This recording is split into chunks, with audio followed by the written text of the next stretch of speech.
ቁርአን ውስጥ ያሉትን ሁሉንም የተጅዊድ ህግጋቶች በአንድ ማወቅ ትፈልጋላችሁ? አሊያም የተጅዊድ ዕውቀታችሁን መፈተሽ ትፈልጋላችሁ? እንግዲያውስ ይህ ቪዲዮ የተዘጋጀው ለእናንተ ነው። በዛሬው ቪዲዮ በቁርአን ውስጥ በጣም በብዛትና በተደጋጋሚ የምናገኛቸውን የተጅዊድ ህግጋቶች በአንድ ቪዲዮ ያለምንም ማወሳሰብ ቀላልና አጭር በሆነ መልኩ የምናይ ይሆናል። ከእናንተ የሚጠበቀው ቪዲዮ ለበርካታ ወንድምና እህቶች እንዲዳረስ ላይክ እና ሼር በማድረግ መጀመር ብቻ ነው። አሁን ቀጥታ ወደ ህግጋቶቹ እናልፋለን። የመጀመሪያው ህግ በቁርአን ውስጥ በጣም በተደጋጋሚና በብዛት የሚመጣ ህግ ሲሆን እሱም ኑንና ሚም የሸዳ ምልክት ወይም ጠብቀው ካገኘናቸው የጉና ድምጽ ላይ ወይም የአፍንጫ ድምጽ ላይ ሁለት ሐረካ ያክል መቆየት ይኖርብናል። ባጭሩ ኑንና ሚም ሸዳ ሆነው ካገኘናቸው ሁለት ሐረካ ያክል የጉና ድምጹ ላይ እንቆያለን ማለት ነው።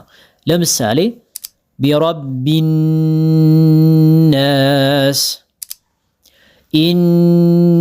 ኢነለዚነ አመኑ عما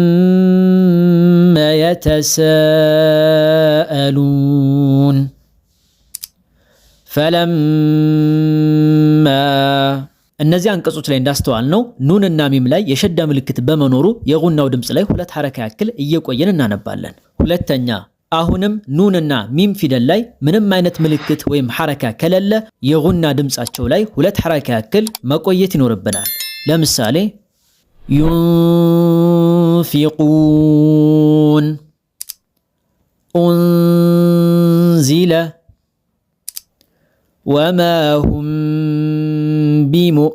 بمؤمنين في قلوبهم مرض እነዚህ አንቀጾች ላይ እንዳስተዋል ነው ኑንና ሚም ላይ ምንም አይነት ምልክት ባለመኖሩ ሁለት ሐረካ ያክል የጉና ድምጻቸው ላይ እየቆየን እናነባለን። ባይሆን ከዚች አይነቷ ምንም ምልክት ከሌላት ኑን ፊደል ቀጥሎ ላም ወይም ራ ፊደል ከመጣ ግን ኑንን ፊደል እዚህ ቦታ ላይ ሙሉ በሙሉ እናጠፋታለን ወይም አናነባትም። ቀጣዩን ፊደል ማለትም ራአን ወይም ላምን ፊደል አጥብቀን ብቻ እናልፋለን ማለት ነው።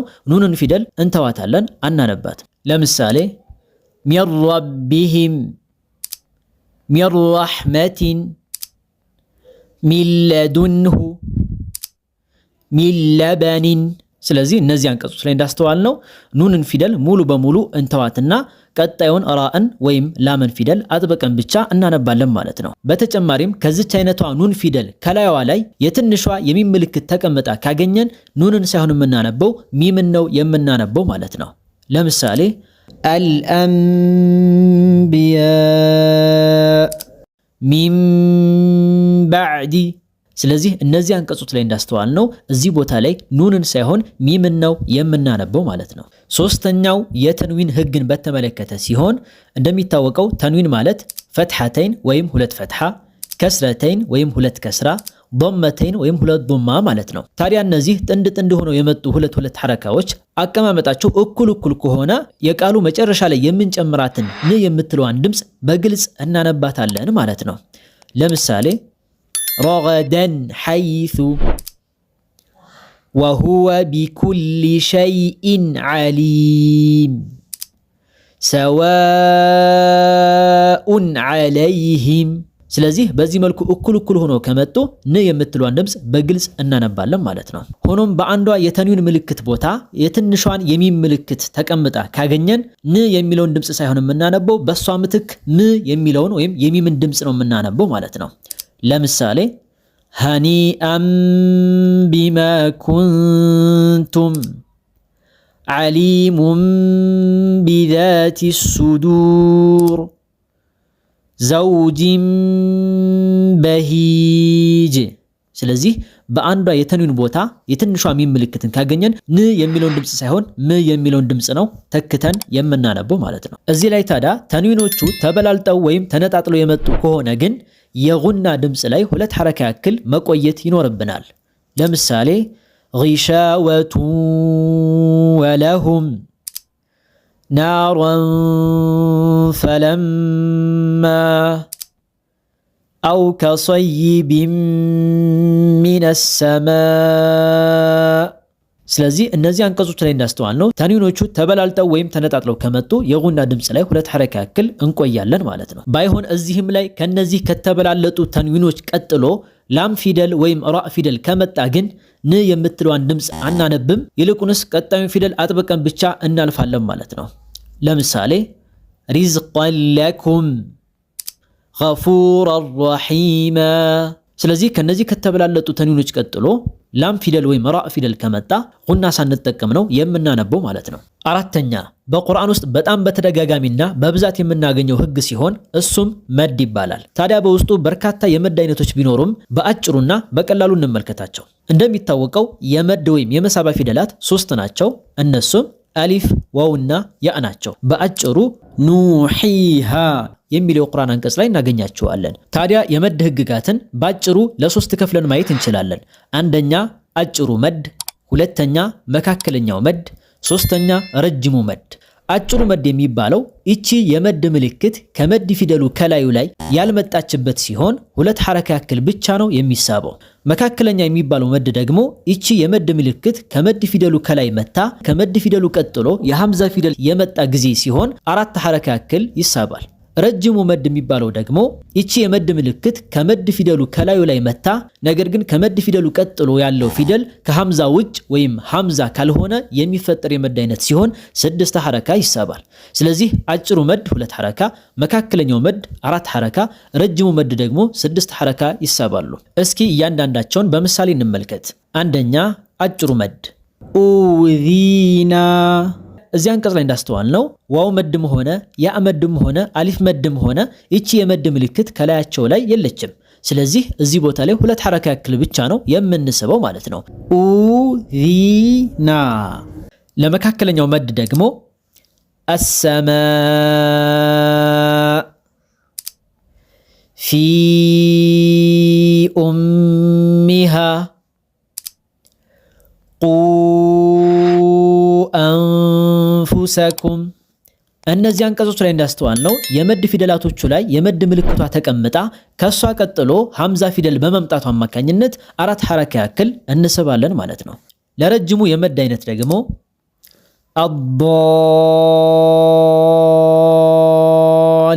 አሊን፣ አሳኻ፣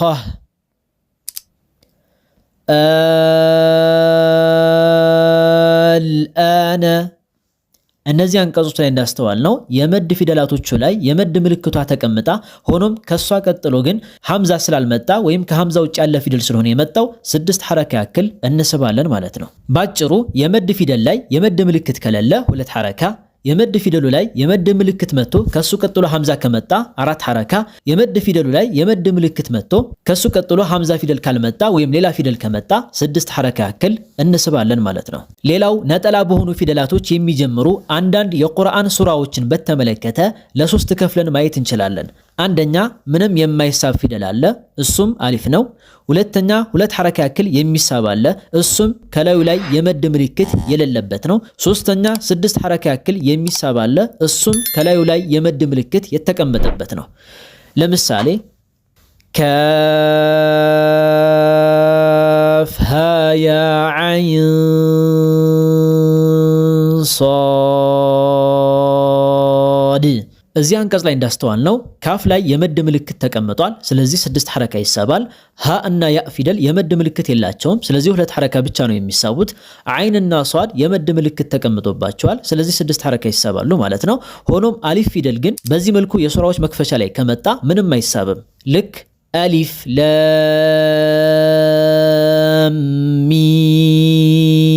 ሚም እንደሚለው ማለት ነው። ባጭሩ ነጠላ በሆኑ ፊደላቶች የሚጀምሩ ሱራዎችን በተመለከተ ፊደሉ ላይ የመድ ምልክት ካለ 6 ሐረካ እንስባለን። ፊደሉ ላይ የመድ ምልክት ከሌለ 2 ሐረካ ያክል እንስባለን። አሊፍ ግን ምንም አይሳብም ማለት ነው። አምስተኛውና በጣም በተደጋጋሚ የምናገኘው ህግ ሱኩን የሆኑ የላም ፊደላቶች ሲሆኑ አንደኛ በቁርአን ላይ የሱኩን ምልክት ያለበት የትኛውም የላም ፊደል በግልጽ ይነበባል። ለምሳሌ አልሐምዱ ወልአርዱ እንደሚለው ማለት ነው። ሆኖም ምንም ምልክት የሌለው የላም ፊደል ግን በግልጽ አይነበብም። ይልቁንስ ከቀጣዩ ፊደል ጋር ተጨፍልቆ ወይም ኢድጋም ተደርጎ ስለሚነበብ ቀጣዩን ፊደል አጥብቀን እናነባለን ማለት ነው። ለምሳሌ አሰማ ወሸምሱ። በዚህ መልኩ ላምን በግልጽ ሳናነብ ቀጣዩን ፊደል አጥብቀን እናነባለን ማለት ነው። ስድስተኛ ላይ የምናየው ድምጻቸው ከሌሎች ፊደላቶች አንጻር ሲታይ ነጠር የሚል ወይም ጎላ ተደርጎ የሚነበቡ የቀልቀላ ፊደላቶችን ሲሆን እነሱም 5 ናቸው። ቁጥቡ ጀድ ተብለው ይታወቃሉ። ቃፍ፣ ጣ፣ ባ፣ ጂም እና ዳል ናቸው። እነዚህ ፊደላቶች ድምጻቸው ነጠር ይላል። መቼ? አንደኛ ስኩን ሆነው በምናገኛቸው ጊዜ ለምሳሌ ረዘቅናሁም፣ አብሳሩሁም፣ ወቅተሪብ፣ ለም የሊድ፣ ኢጅተመዐት። ሁለተኛ የቃል መጨረሻ ላይ አግኝተናቸው የምናቆምባቸው ከሆነ ለምሳሌ ወሰማኢ ዛቲል ቡሩጅ፣ ቢረቢል ፈለቅ፣ አላሁ ሰመድ። ስለዚህ እነዚህን ፊደላት በምናቆምበት ጊዜ ወይም ስኩን በሚሆኑበት ጊዜ ድምፃቸውን ጎላ አድርገን ወይም ነጠር አድርገን እናነባለን ማለት ነው። ሰባተኛ ብዙ ሰዎች የሚቸገሩባቸው በምላስ ጫፍ የሚወጡ ፊደላቶች ሲሆኑ እነሱም 3 ናቸው። ዛ፣ ዛል እና ሳ። እነዚህ ፊደላትን ስናወጣ የምላስ ጫፋችንን ከላይኛዎቹ የፊት ጥርሶች ጠርዝ ጋር በማገናኘት መሆን ይኖርበታል። ዚልን ዚ ሰላሲ ሹዓብ። ስምንተኛ ማወፈርና ማቅጠንን በተመለከተ ሲሆን የአረብኛ ፊደላቶችን ከዚህ አኳያ ለ3 ከፍለን ማየት እንችላለን። አንደኛ ሁሌም የሚወፍሩ ፊደላቶች ሲሆኑ እነሱም 7 ናቸው። ኹሷ፣ ضغጢን፣ ቂዝ ማለትም ኸ፣ ሷድ፣ ዷድ፣ ገይን፣ ጣ፣ ቃፍና ዛ ናቸው። እነዚህን ፊደላት በየትኛው መሐል ላይ ብናገኛቸው ሁሌም ማወፈር ይኖርብናል። ሁለተኛ አንዳንዴ የሚወፍሩ አንዳንዴ የሚቀጥኑ ፊደላት ሲሆኑ እነሱም 3 ናቸው። አሊፍ፣ ላምና ራ ናቸው።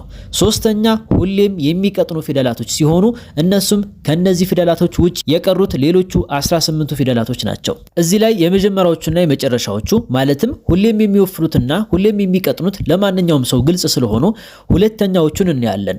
ማለትም አንዳንዴ የሚወፍሩትንና አንዳንዴ የሚቀጥኑትን መቼና እንዴት እንደሚወፍሩና እንደሚቀጥኑ በአጭሩ እናያለን። አሊፍ ፊደልን በተመለከተ ከሱ ቀድሞ ያለውን ፊደል የሚከተል ሲሆን ማለትም ከሱ ቀድሞ ያለው ፊደል የሚወፍር ከሆነ ይወፍራል፣ የሚቀጥን ከሆነ ደግሞ ይቀጥናል ማለት ነው። ለምሳሌ ኻፈ ስንል ኻ ፊደል የሚወፍር ፊደል ስለሆነ አሊፍም ይወፍራል። ታበ ታ ፊደል የሚቀጥን ፊደል ስለሆነ አሊፍም ይቀጥናል ማለት ነው። ላም ፊደልን በተመለከተ ደግሞ የምትወፈረው አላህ የሚለው ቃል ላይ በምትመጣበት ጊዜ ሲሆን አላህ ከሚለው ቃል ቀድሞ የመጣው ፊደል ሐረካው ፈትሐ ወይም ዶማ ከሆነ ትወፍራለች። ለምሳሌ ቁል ሁወ አላሁ አሐድ፣ ኢዛ ጃአ ነስሩላህ። ሆኖም አላህ ከሚለው ቃል ቀድሞ ያለው ፊደል ሐረካው ከስራ ከሆነ ግን ላሟ ትቀጥናለች። ለምሳሌ ቢስሚላህ፣ ፊ ዲንላህ።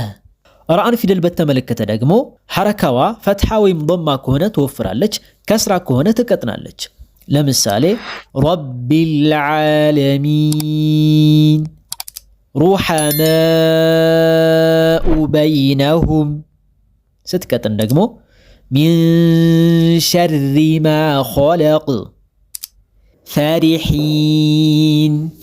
እንግዲህ በዚህ መልኩ ቁርአን ላይ በተደጋጋሚና በብዛት የምናገኛቸውን ዋና ዋና የሚባሉትን የተጅዊድ ህግጋቶችን አጭር ቀላልና ግልጽ በሆነ መልኩ ለማየት ሞክረናል። ዋናው ነገር ማወቅ ብቻ ሳይሆን ሁሌም ሳይሰለቹ መደጋገምና መለማመድ ያስፈልጋል። ታዲያ በእያንዳንዳቸው ህግጋት ዙሪያ ላይ ከዚህ በፊት የሰራኋቸውን ሰፋ ያሉ ቪዲዮዎችን ለማግኘት ከፈለጋችሁ የቴሌግራም ቻናል ላይ አስቀምጬላችኋለሁ። ኮሜንት ላይ በማስቀምጥላችሁ ሊንክ ገብታችሁ ማግኘት ትችላላችሁ። ቪዲዮውን ከወደዳችሁትና ከተጠቀማችሁበት ለሌሎች በርካታ ወንድምና እህቶች እንዲዳረስ ላይክ እና ሼር ማድረግ እንዳይረሳ።